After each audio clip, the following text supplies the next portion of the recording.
اللہ تعالیٰ نے جو انسان پیدا کیے ہیں ان کے مزاج مختلف ہیں.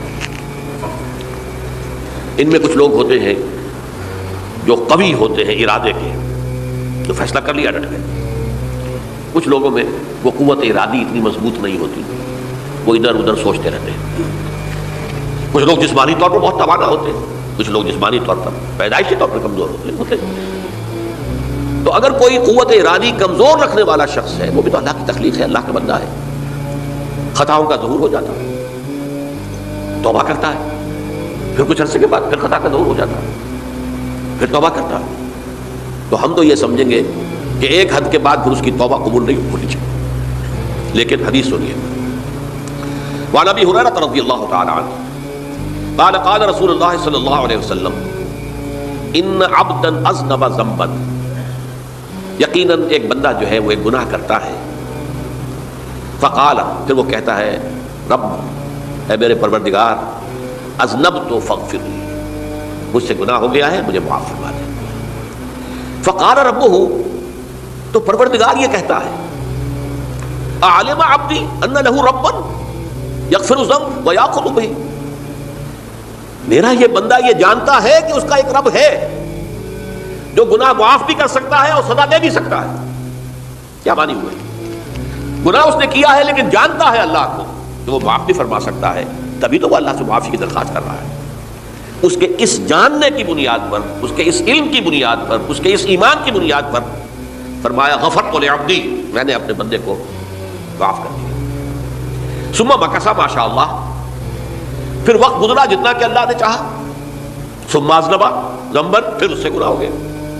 فقال رب اذنبت ذنبا فاغفر، پھر کہتا ہے پروردگار مجھ سے گناہ ہو گیا، پھر مجھے معاف فرما دے. فقال ربہ، اللہ فرماتا ہے عالم عبدی ان لہ ربا یغفر الذنب ویأخذ بہ، میرا بندہ ہے نا جو جانتا ہے کہ اس کا ایک رب ہے، ایمان باللہ اس کے اندر ہے، تبھی تو پکار رہا ہے. اور یہ بھی جانتا ہے کہ وہ گناہ معاف بھی کر سکتا ہے اور چاہے تو پکڑ بھی سکتا ہے، سزا بھی دے سکتا ہے. تو فرمایا، اللہ تعالیٰ فرماتے ہیں میں نے فرمایا کہ میں نے معاف کر دیا. ثم مکث ما شاء اللہ، پھر ایک عرصہ گزرا اس کے بعد. ثم اذنب ذنبا، پھر اس نے گناہ کیا. قال رب اذنبت ذنبا آخر، اس نے کہا پروردگار میں نے تو پھر ایک اور گناہ کر دیا، فاغفر لی، مجھے بخش دے. فقال اعلم عبدی ان لہ ربا یغفر الذنب ویأخذ بہ، میرا بندہ جانتا ہے نا کہ اس کا ایک رب ہے جسے وہ پکار رہا ہے، اور وہ جانتا ہے کہ اسے اختیار حاصل ہے کہ چاہے تو بخش دے اور چاہے تو پکڑ دے. اس کے اس علم، اس ایمان کی بنیاد پر میں نے اسے معاف کر دیا. ایک اور حدیث، میں نے چونکہ اس گفتگو کے لیے ان احادیث کا تفحص کیا ہے، یہ تو بہت ہیں حدیثیں، میں نے ان میں سے کچھ چنی ہیں. ہمارے بعض واعظ ناصح وہ بھی کسی شخص کو روکتے رہے، برائیوں سے روکتے رہے، نہیں رکتا تو کہیں غصے میں آ کے اللہ تجھے کبھی معاف نہیں کرے گا. یہ کتنا بڑا جرم ہے، اس کا اندازہ کیجئے اس حدیث سے. تو میرے بندے کو میری رحمت سے مایوس کر رہے ہیں، کتنا بڑا جرم ہے اس کا اندازہ کیجئے. یہ مسلم شریف کی روایت ہے عن جندب، حضرت جندب رضی اللہ تعالی عنہ سے، ان رسول اللہ صلی اللہ علیہ وسلم حدث، کہ اللہ کے رسول صلی اللہ علیہ وسلم نے ایک واقعہ بیان کیا. ان رجلا قال، کہ ایک شخص نے یہ کہا واللہ لا یغفر اللہ لفلان، کہ خدا کی قسم اللہ تعالیٰ فلاں شخص کو کبھی معاف نہیں کرے گا. وان اللہ تعالیٰ قال، اس پر اللہ تعالیٰ نے یہ فرمایا من ذا الذی یتعالی علیہ، یہ کون ہے جو میرے اوپر حکومت کرنے والا آ گیا، جو میری طرف سے حکم لگا رہا کہ میں کبھی معاف نہیں کروں گا. من ذا الذی، کون ہے وہ شخص، الذی یتعالی علیہ انی لا اغفر لفلان، کہ میں فلاں شخص کو کبھی معاف نہیں کروں گا. قد غفرت لفلان، اس کو تو میں نے معاف کر دیا. واحبطت عملا، اس شخص کے تمام اعمال میں نے ضائع کر دیے کہ تم نے میرے بندے کو مایوس کیا. یہ ہے جرم کی انکار. تو توبہ کی دعوت دیتے رہو، توبہ کے لیے لوگوں کو آمادہ کرتے رہو، توبہ جو ہے اس کے لیے ترغیب دیتے رہو. اللہ تعالیٰ معاف فرمانے والا. اب آخری حدیث سنا رہا ہوں، یہ تو بہت ہی عجیب حدیث ہے اور متفق علیہ، یہ بخاری اور مسلم دونوں میں. حضرت ابو سعید الخدری رضی اللہ تعالی عنہ جو ہے وہ اس کے راوی ہیں. حضور نے فرمایا کانا فی من کانا قبلکم رجل قتل 99 نفسا، تم سے پہلے جو امت تھی بنی اسرائیل کو، یا کہ ان کا ذکر ہے، اس میں ایک آدمی ایسا تھا جس نے 99 قتل کیے تھے۔ اب آپ اندازہ کیجئے کتنا بڑا گناہ کبیرہ ہے قتل۔ قرآن مجید میں آتا ہے فَكَأَنَّمَا قَتَلَ النَّاسَ جَمِيعًا، اگر ایک انسان کو بھی ناحق قتل کر دیا گیا تو یہ ایسے ہی ہے گویا کہ اس نے پوری نوع انسانی کو قتل کر دیا، اس نے 99 قتل کیے۔ فَهَلْ لَهُ مِن تَوْبَةٍ، پھر اس کے بعد یہ ہوا کہ اس کے اندر توبہ کا جذبہ پیدا ہوا۔ فَسَأَلَ عَنْ أَعْلَمِ أَهْلِ الْأَرْضِ، تو اس نے پھر سوال کیا، لوگوں سے پوچھا کہ زمین میں رہنے والوں میں کون سب سے بڑا عالم ہے۔ وَدُلَّ عَلَىٰ رَاهِبٍ، تو اسے بتایا گیا فلاں راہب فلاں جگہ پر ہے، وہ بہت نیک ہے، بڑا عالم ہے۔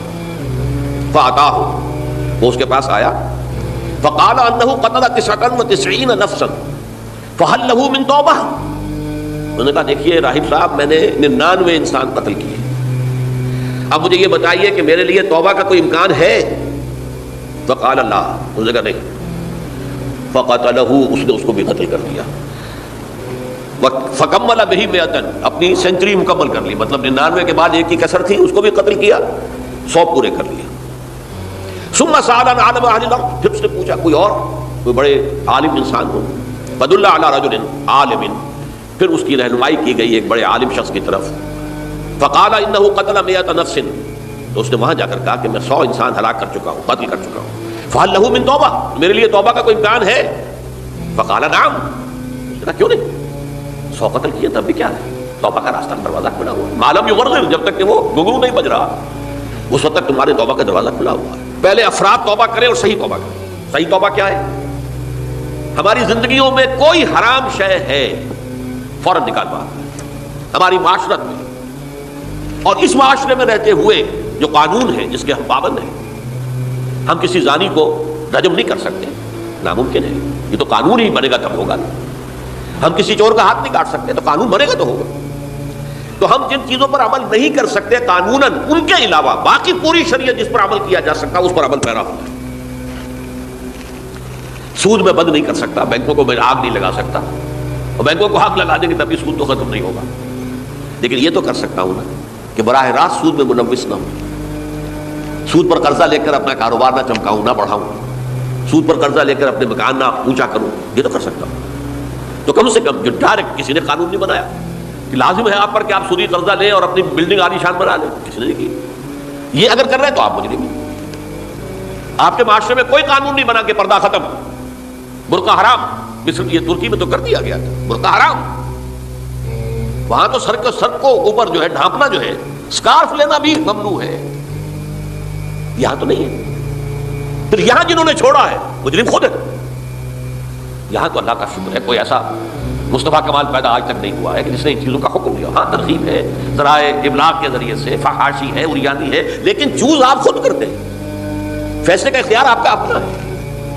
تو جن چیزوں کے اندر بھی گناہ سے بچنے کا امکان ہے اس کو عملاً ترک کیا جائے، اور نمبر 2 عزم مصمم کر لیا جائے کہ اللہ اب بقیہ زندگی جتنی بھی ہے اس میں اپنی توانائیاں، اپنی قوتیں، اپنی صلاحیتیں صرف کروں گا تیرے دین کی تبلیغ اور تیرے دین کے قائم کرنے کی جدوجہد۔ عزم مصمم، یہ سلطنت خدا داد پاکستان، اور اے اللہ ہے خاصہ خاصان رسول، وقت دعا ہے، امت میں تیری آ کیا جب وقت پڑا ہے۔ میں اپنے احساسات جو ہیں آپ کے سامنے الفاظ میں بیان نہیں کر سکتا۔ یہ جب یروشلم کی تباہی ہوئی تھی جس کا میں نے ذکر کیا ہے، 6 لاکھ انسان قتل ہوئے تھے، اور 6 لاکھ کو نبوکدنضر جو تھا وہ ہانک کر بھیڑوں بکریوں کی طرح بیبیلونیا لے گیا تھا۔ اس سے پہلے کتنے ہی نبی اہل کتاب کے وہ کہتے رہے تھے کہ ہوش کرو، توبہ کر لو، بلکہ ایک جگہ کے الفاظ یہ ہیں درخت کی جڑ پر کلہاڑا رکھا جا چکا ہے، اب بھی ہوش میں آ جاؤ، ہوش میں نہیں آئے۔ دنیا پرستی جو بھی ان کے نفس پرستی جو بھی ان کے اوپر مسلط ہو چکی تھی، اس نے انہیں توبہ نہیں کرنے دی، تباہی و بربادی ہو گئی۔ آج ہماری نگاہوں کے سامنے عراق کے ساتھ کیا ہو رہا ہے، بغیر اس کے کہ کوئی جرم ہو سکتا، بغیر اس کے ہم تو بڑے بڑے جرم کر چکے ہیں ان کی نگاہ میں۔ نان پرولیفریشن ٹریٹی جو ہے اس کے خلاف ہمارا عمل جا رہا ہے پوری دنیا کے اندر، انہوں نے کہا کہ ہم اس کو ایٹمی صلاحیت کو نہیں پھیلنے دیں گے۔ وہ ایک خاص وقت میں افغانستان میں انہیں ہماری ضرورت تھی اپنے اصل دشمن USSR اپنے مقابل کی طاقت کو ختم کرنے کے لیے، اس وقت انہوں نے اپنا منہ جو ہے پھیر لیا تھا، نہیں دیکھا تھا، اور ہمارے ہاں اللہ کی یہ رحمت آ گئی کہ ایٹمک صلاحیت بھی حاصل ہوئی، اور پوری دنیا میں شاہ عبداللہ نے کہا تھا، پرنس عبداللہ نے، کہ یہ آپ کا نہیں ہے، یہ جو نواز شریف صاحب سے جب اس کا ہم نے دھماکہ کیا ہے، یہ بم آپ کا نہیں ہے، یہ پوری امت مسلمہ کا بم ہے۔ کیسے یہ برداشت کر سکتے ہیں یہودی اور یہودیوں کے اعلی کار عیسائی، خاص طور پر Protestants, west white Anglo Saxon Protestants? تو سمجھ لیجئے کہ پاکستان کی جڑوں پر بھی تیشہ رکھا جا چکا ہے۔ یہ میرے احساسات کی اس سے کم میں تعبیر ہو نہیں سکتی، لیکن اب بھی امکان ہے، اب بھی امکان ہے، اب بھی امکان ہے۔ توبہ کرو، توبہ کراؤ، مل جل کر طاقت بنو، کوشش کرو کہ یہاں اسلام کا نظام آ جائے، اور اس اسلام میں بھی دعا کرو اللہ تعالیٰ سے کہ اللہ ہمیں مہلت عطا فرما دے، ہمیں کچھ اور مہلت عطا فرما دے، اے اللہ ہمیں کچھ اور مہلت عطا فرما دے۔ بارک اللہ لی ولکم فی القرآن العظیم ونفعنی وإیاکم بالآیات و ذکر